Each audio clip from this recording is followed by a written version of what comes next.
Jonah stands with uncertain eyes, clutching his travel cloak and glancing anxiously at the distant sea. Jonah, a prophet known for his wisdom and devotion, is uneasy. He hears the whisper of God's voice commanding him to go east, to the city of Nineveh, and warn its people of their wickedness. Fear and reluctance twist in his heart. Instead of obedience, Jonah edges toward a waiting ship bound for Tarshish, far in the opposite direction, hoping to outrun his divine calling. The sound of his hurried steps is swallowed by the clamor of sailors preparing to depart.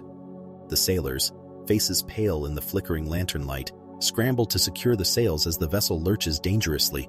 Fear grips the crew, every man calling out to his own God for mercy. Amid the chaos, Jonah lies in the hold, deep in troubled sleep, unaware of the peril above. The captain descends, shaking him awake and demanding he pray for deliverance. Above deck, the sailors cast lots to discover the cause of their calamity, and the lot falls to Jonah. Jonah stands trembling before the sailors, the storm raging around them. I am a Hebrew, he confesses. I worship the Lord, the God of heaven, who made the sea and the dry land. I am fleeing from his command. If you want to live, you must throw me into the sea. The sailors hesitate, but as the tempest grows fiercer, they have no choice. With heavy hearts, they lift Jonah and cast him into the churning waters.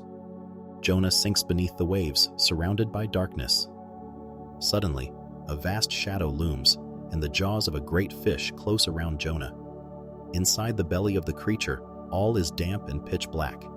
The air is thick and salty, and the only sounds are the distant rush of water and Jonah's own desperate breathing.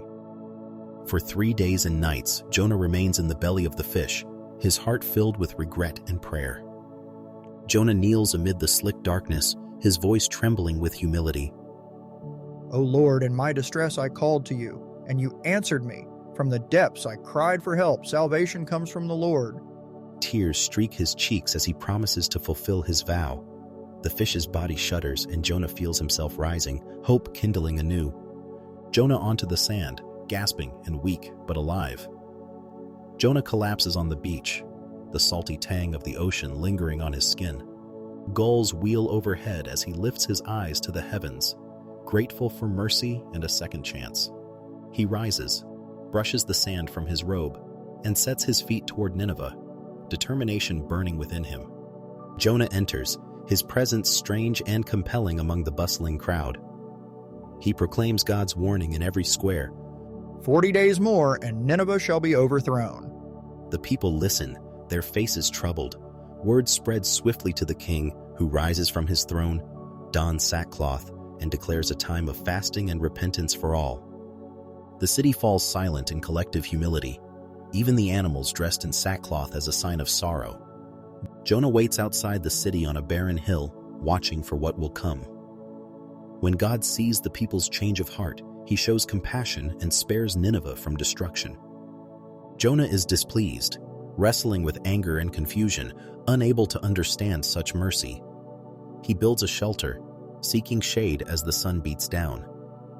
God causes a leafy plant to grow overnight, shading Jonah. But the next day, a worm withers the plant and the sun scorches his head. Jonah sits in the dust, weary and disheartened as a hot wind whips his robe. It is better for me to die than to live, he laments. God's voice comes gently. God, patient and wise. You are concerned about the plant, though you did not tend it. Should I not be concerned for Nineveh, with its many thousands who do not know right from wrong? Understanding dawns on Jonah, and the story ends with the sun dipping behind the city, a symbol of forgiveness and hope.